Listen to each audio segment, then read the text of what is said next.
Roby and welcome to my workshop.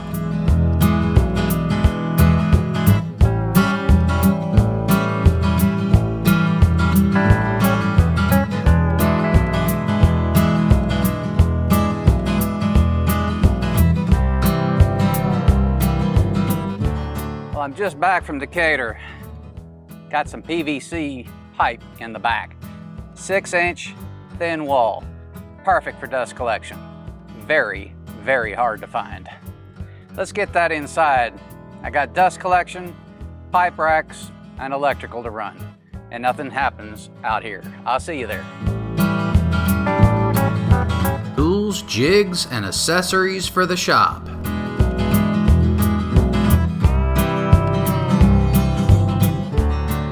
Dust collection trunk line.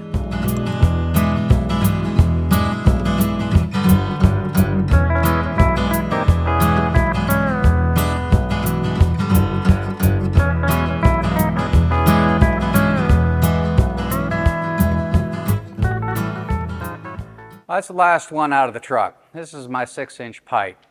This is an ASTM 2729. It's thick, thin wall, 6-inch diameter, intended for drainage. And I don't think it's really that great for drainage myself. Reason being is it is very thin wall. And if you don't bury it too deep, you drive a truck over it or something of that nature, you stand a real good chance of crushing this. That's why if you go with a sewer line or any type of drainage line, go Schedule 40. It's got the strength and the durability. This stuff is just not going to handle it as drainage line. And that's why it's gone out of favor. But it is perfect for dust collection. It's light, it's 6-inch diameter, and it's PVC, which is the least amount of friction you can have. It's better than steel. Now, some of you are going to say, oh goodness, the static. Well, I hear you. But this particular area is every bit as humid as Houston. We'll see when the winter gets here, but I've got some ideas in mind to take some of this static charge out. We'll see. Another episode. I've got my pipe right here, and I've got a little bit more than I need, but my shop is so much bigger than before. And the longer the straight runs you can do, the less friction you'll have. So let's come over here, and you'll start to see a little bit of how I think the layout is going to progress. I've got a few sticks on the ground, and we'll take a look. All right, here's number 5. You see him laid out on the floor right there, and I've got a tape measure as well, although I don't think I need it. I've got a vertical drop here from my Cyclone. No guessing there. That is exactly how long it needs to be. What you see in front right there is the longest piece of straight pipe I had coming from Houston. And now you understand why I wanted this order. Because just getting to my first break isn't the whole story. I've got to get all the way to this back wall. And then I've got to come around the corner. So there's a lot going on here. And there's going to be a lot of runs. Right now I've kind of got it planned out to the end of this pipe. Because after this first break, I've got another break. The first one is for my drum sander and my planer molder machine. The next break is going to be for my table saw, jointer, and dedicated thickness planer. After that, I get to the walls where I'll pick up band saws, cross-cut saws, jointers, planers, you name it. Whatever is tucked up against the wall, that's what we'll catch next. We've just got to be kind of smart about how we do it. Now, if we're going to hang this from the ceiling, we've got to hang it from the ceiling. We're going to use trapeze. And let me show you how that's going to work. This is 3/8 all thread, and this is what we're going to use to support our trapeze. Once we get it secured to the ceiling, it gives us the ability to adjust vertically our trapeze just by turning a nut and a lock washer. And I'm a big believer in all thread. It's plenty strong and it's easy to work with. But I haven't addressed yet how we're going to secure this to the ceiling. We're going to do it with this guy right here. It's got 2 holes right there to screw into the joist, and then it's got a set of threads in the middle to support this all thread. It's rated for 180 pounds, which is more than enough for what we need. So the big trick right here, as in all things, is to find the joists in the ceiling so that we can attach this. The second trick is to get them spaced out appropriately so that we can support our pipe. this 45-degree angle, it's a little bit different, but it's not going to be that hard. And we also need to do this for the cable trays.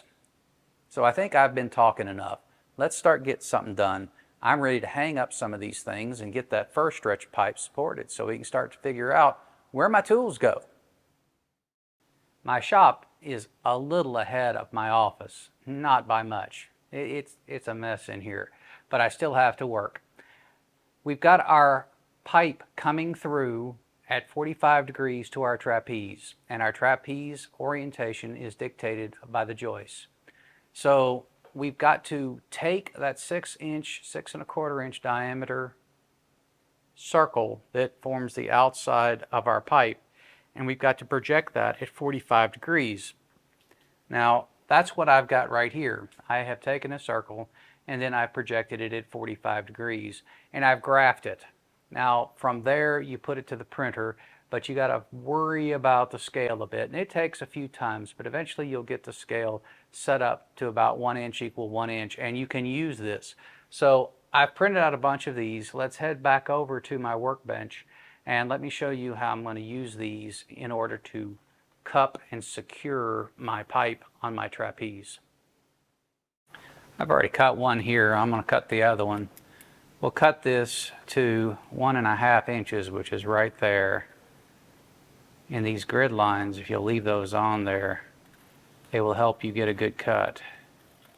Now, unfortunately, I don't have the double stick spray. I can't find it right now. So I will deal with what I've got, and I will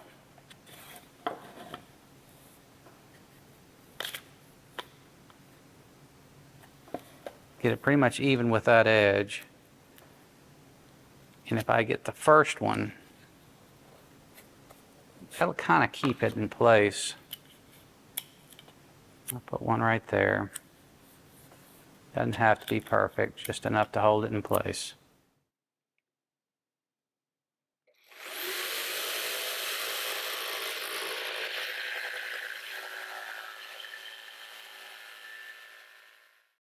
If we're going at 45 degrees, that sits in real nice and it cups it just so.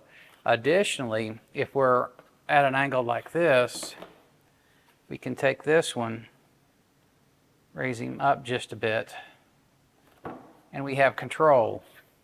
That way we can get a good support on it no matter what, and not a knife edge support. This will help give me a good strong basis for supporting this pipe.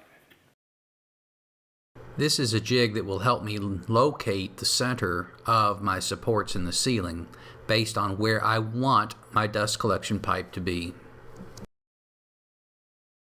The trapeze support already has holes drilled in it for a 45-degree run.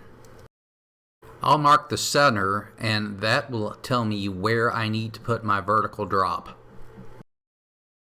A couple of brads is all I need to secure the guide. We need to find the joist in the ceiling to install the trapeze, and the best tool to do that is the stud finder. Now you understand this gadget right here.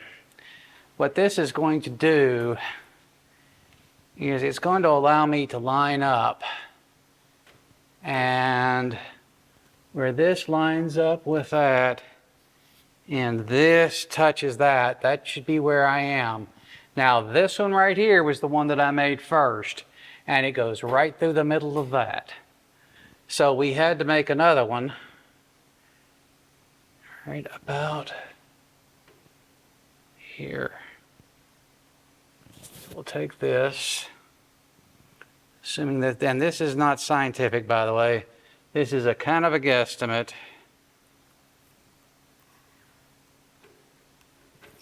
Right about there. Yeah, that looks good. This will be right about there. All right. From there, we'll start to get we'll get the first of the two hangers set, and we'll use the other to measure the second. But this is the one right here we'll do first. With my mark in place, I'll drive home 2 screws into the joist, thus securing the ceiling hanger. All right, this is a couple of step process. We go ahead and thread this guy in place. And he'll bottom out right about there. Now I guess the hard part is we've got to take this all the way down. And I'll thread him up. Now we're right here. We know where we are. And it's going to be a lot like a compass. We take our pencil and put him up there.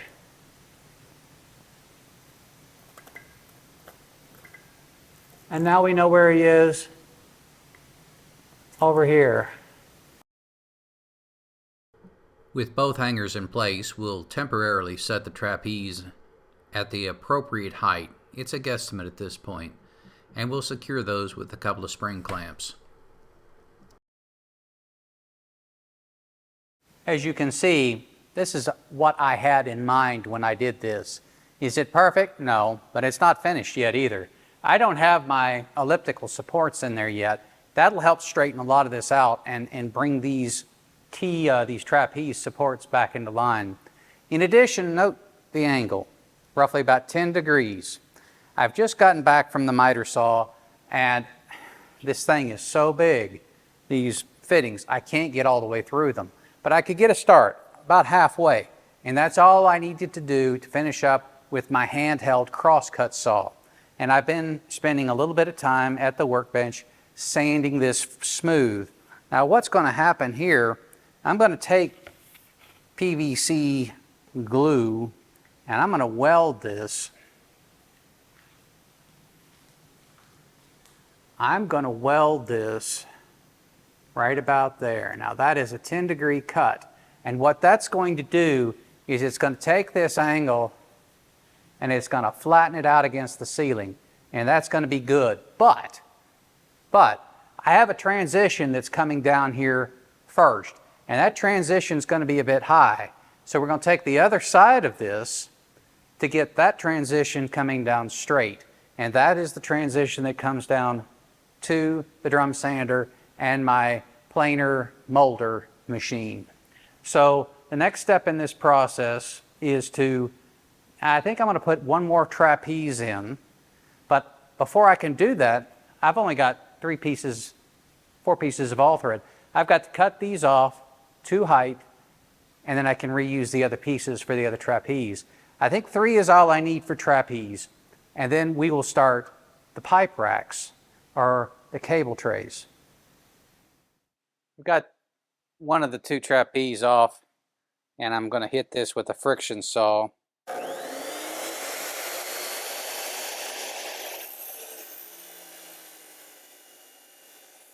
The friction saw is about as messy as it gets. There's a lot of cleanup to do after you finish with it.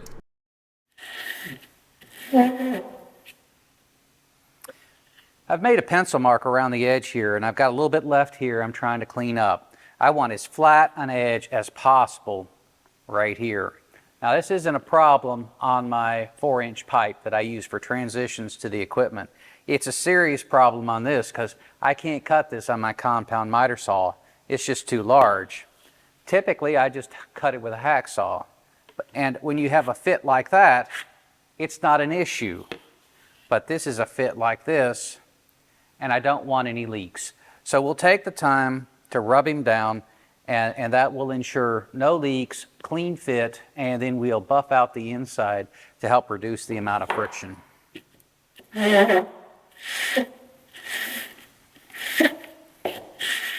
This stuff is really messy, but it's best not to skip any steps. I'm on a piece of junk here. This is going to go into the burn pit. I've been trying to avoid OSB. You don't need much of it, but this really cleans and preps the joint. I know there's nothing pretty about a dust collection system, but this purple stuff is just really ugly. Let it dry. and it will take a little while. There's not going to be a whole lot of compression here, and we may end up putting straps on either side to give it a little bit more strength. My objective is just to get it to seat, and once I get it to seat, those straps I put it on the outside will go a long way for adding strength. My second objective is not to require this particular joint to need strength.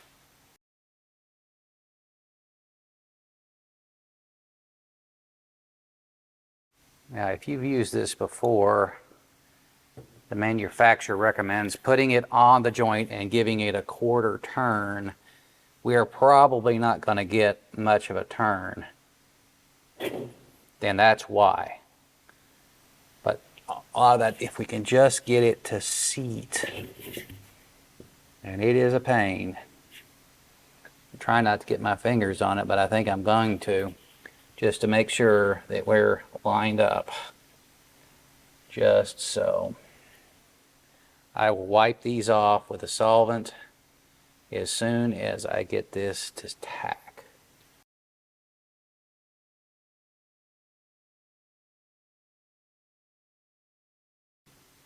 All right, to the solvent. A lot of people would use a hacksaw to cut this simply because they think that this is a better blade, takes a smaller bite.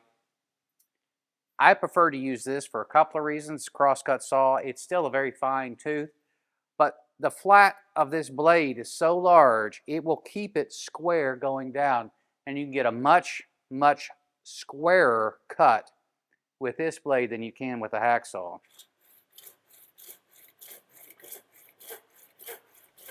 I'm going to try something new here. In Houston, on a dry day, I would get static buildup on this plastic pipe. And I was surfing the internet, and there was an individual who had a technique for reducing, he said eliminate, for reducing the static friction electricity. Part of that was he was using a screw that just touched this inside surface and then a copper wire on the outside to channel the electricity, and then of course he grounded it from there. We're going to try that. I don't know that it's going to work, but I'm going to try that, and in order to do that on these long segments, I've got some spacing out here, and I'm going to start drilling some holes. Part of the reason for drilling the holes is I want a tight fit with the screw, but I want as little of the material coming through in a point on the inside of the pipe as possible. Again, trying to avoid friction. I have a setup over here where I've done a test fit. We'll take a look at it here in just a second. But right now I'm going to drill these holes.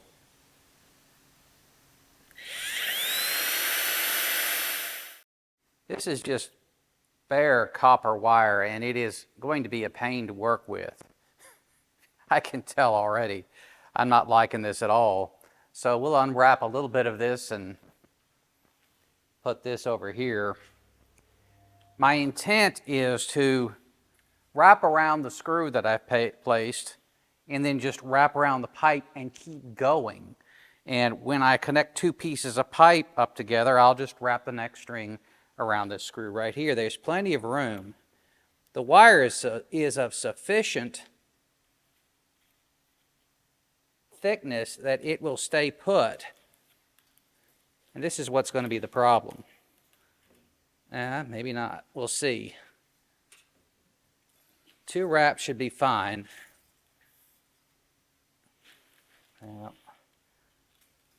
As I said, I did not anticipate this would be easy or simple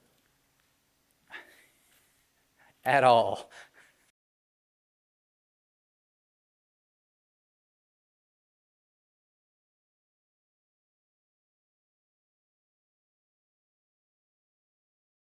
Okay, now, is it even? I don't know that it makes much difference if it's evenly spaced or not. These are rough. I'm going to take my guys right here, my clips, and just nip him off. And at the end of the day, maybe I connect wires and wires, maybe I wrap around the screw. Don't know. There is just the tiniest point on the inside of the pipe. Not enough that I'm worried about air leakage, and not enough that I'm worried about friction. However, I am limited now because this is now the top of the pipe and not the bottom. I'm not going to tempt fate. Everything settles, and I don't want it to catch. Even though I've drilled holes, there is a little point there. So when we put this pipe in place, you're looking at the top of the pipe. Well, we've been busy. I've gotten a number of Ys installed, and I've gotten another line all the way down there with 2 more trapeze. That's a full 10-foot section. And we're making progress, but we're going to call it quits for this for now. I understood I told you we were going to install cable tray, but that's not going to happen because my intent is to install the same type of wall that I installed over here on this back wall for all the same reasons I said before. I can attach cabinetry to it, shelves, pipe rack hangers. I mean, I need things for this space. And I need that wall up there to accommodate those type of storage devices. But if I don't have that wall up, or if I put the cable tray up first, installing the wall is going to be a nightmare. And I just don't want to borrow that trouble. So we're going to put a halt to this episode. And I'm getting ready to go to my local home center and buy an enormous amount of plywood, a lot of 2x4s, some insulation, and some green board. And you've seen all that before. I can't believe it's going to be that interesting, but we will film some of it. We will take a lot of pictures. And that episode will probably be a little bit Spartan. But it is all part of the process. When you're rebuilding a shop from not much, you need to do these things, and they don't just happen overnight.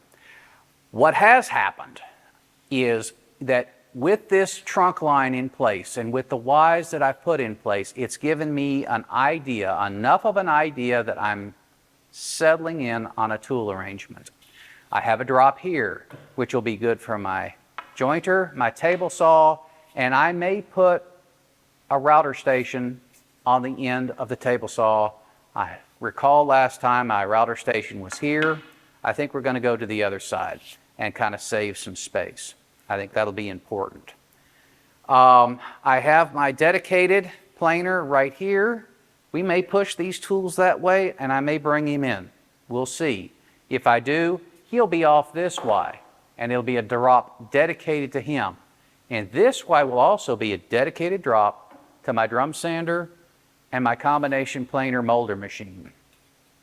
I don't think I'm going to take this line all the way to that wall, and there is a reason. I don't want to contend with the air conditioning ducting over there. So if we have something against that wall, we may have some local dust collection there. We'll play that one by ear. I have this Y right here that's going to that wall. That one may pick up the compound miter saw and the band saw, and maybe a few other things. I'm only worried right now about the big tools. And I think I've settled in on a location. This looks real good to me, and I think it's going to be very functional. I like the 3 tools right here lined up. I love that arrangement in my last workshop, and I hope to duplicate it here. These guys, that's just extra. But what I do have is I have a good bit of walking space around these tools that I did not have before. And you know that it was tight in my last garage. Now you may ask, why am I pulled all the way back here? I don't want too much space. Too much space between your tools means that you're moving material back and forth long distances, and that doesn't work in a workshop, and it doesn't work in a kitchen, especially a one-man affair. So this is what I want, and I have room over there to pull my truck in and to assemble some of the larger pieces of furniture that I have in mind in the future. So that'll do it for this episode, and I hope you've enjoyed it. The next episode, we're going to be putting in wall panel. It's going to be the same plywood we installed the last time. I like that. I can sink a screw into it, and it'll hold up anything. If I pull that screw out, well, you know, plywood with a hole in it, especially BC unsanded plywood, I don't think anybody's going to notice. So that'll be fine. When we put our cabinets in, they may be a little nicer. We'll see. Anyway, That'll do it for this episode, and I hope to see you next time in Roby's workshop.